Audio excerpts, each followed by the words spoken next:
Let me ask you something uncomfortable. Have you ever been completely fine? No drama, no chaos, no one bothering you, and somehow, you still felt heavy, like nothing was wrong outside, but inside, your brain was throwing hands. No one said anything mean to you, no one hurt you that day, but to your mind was running a full diss track on you. You're behind, you're not good enough, you messed that up. They don't really like you, you're gonna fail. And the wild part, nobody else said it, you did. That's what we're talking about today, when your mind becomes your enemy. Because here's the truth, nobody prepares you for it. The most dangerous battles you'll ever fight won't be with other people, they'll be with your own thoughts. Your mind never clocks out, it doesn't sleep properly, it doesn't take breaks, it doesn't ask permission, it just talks constantly. And most of the time, we don't even question it. If your mind says, you're awkward,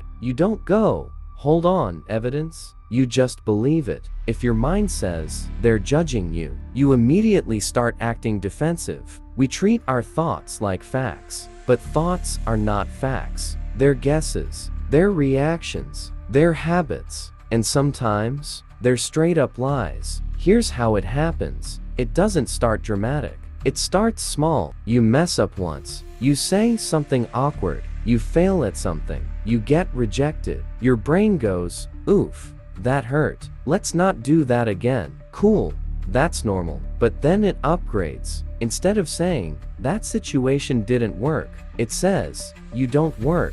See the difference? One critiques behavior, the other attacks identity. And once your mind starts attacking who you are, that's when it turns into an enemy. Let's talk about overthinking, because this is where your mind really flexes. You send a text, they don't reply for 30 minutes. Your brain, they're mad. An hour passes, they're losing interest. 2 hours, it's over, I messed up. Meanwhile, they're probably just in the shower. But to your mind wrote a whole breakup scene. Overthinking is your brain trying to protect you. It thinks, if I predict the worst, I won't be surprised. But instead of protecting you, it exhausts you. You ever notice how your mind loves replaying embarrassing moments? Stuff from years ago, you're chilling, then suddenly, remember that cringe thing you said in 2017? Why? Why now? Nobody else remembers it, nobody else cares, but your brain. It hits replay like it's a favorite song, except it's not a song, it's shame. And every time you replay it, your brain reinforces the belief, you're embarrassing, you're not enough, you always mess up.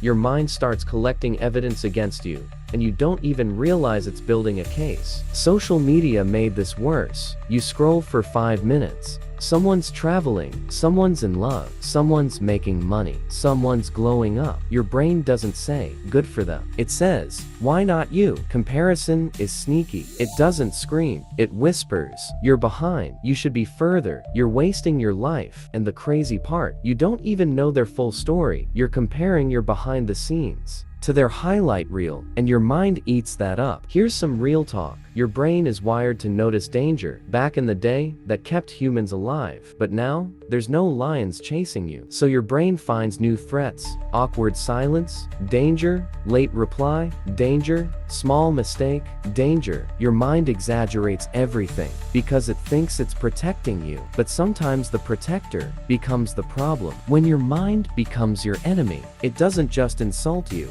it sabotages you. You want to start something new. Your brain says, what if you fail? So you don't try. You want to speak up. Your brain says, what if you sound stupid? So you stay quiet. You want to move forward. Your brain says, what if you lose everything? So you stay stuck.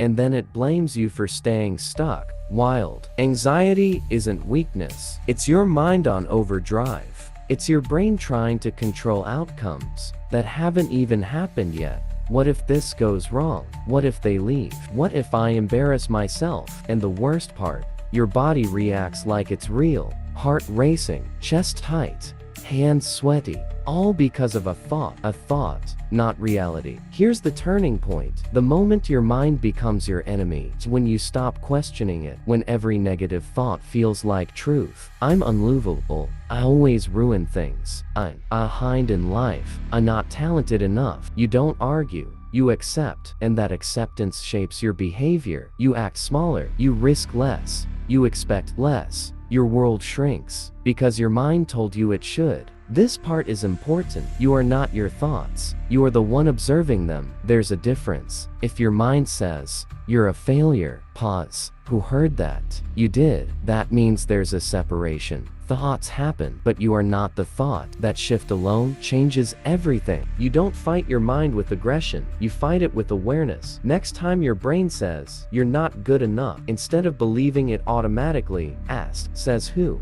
What's the evidence? Is this a fact, or is this fear talking?" Most of the time, it's fear. And fear is loud, but it's not always right. You can't silence your mind completely. That's not realistic, but you can change how you respond to it. Instead of, "Yeah, it sucks," try, "That's a harsh thought." Instead of, "I'm gonna fail," try, "Nervous." And that's okay. You don't eliminate the enemy. You stop letting it run the show. Mental strength isn't having no negative thoughts. It's not being controlled by them. Strong people still doubt themselves. They still overthink. They still get anxious. The difference? They don't automatically believe every thought. They question it. They challenge it. They move anyway. If your mind feels like your enemy sometimes, you're not broken. You're human. The same brain that criticizes you, the same brain that creates ideas, the same brain that overthinks is the same brain that imagines. It's powerful. It just needs direction. Your mind isn't evil. It's scared. It's trying to protect you, using outdated strategies. But you don't have to let it control you. You don't have to believe every thought. You don't have to shrink yourself because your brain is loud. When your mind becomes your enemy, that's your sign to give up, but to step back, observe, and remember. You are the awareness behind the thoughts, not the noise. And once you realize that, your mind stops being your enemy and starts becoming your tool.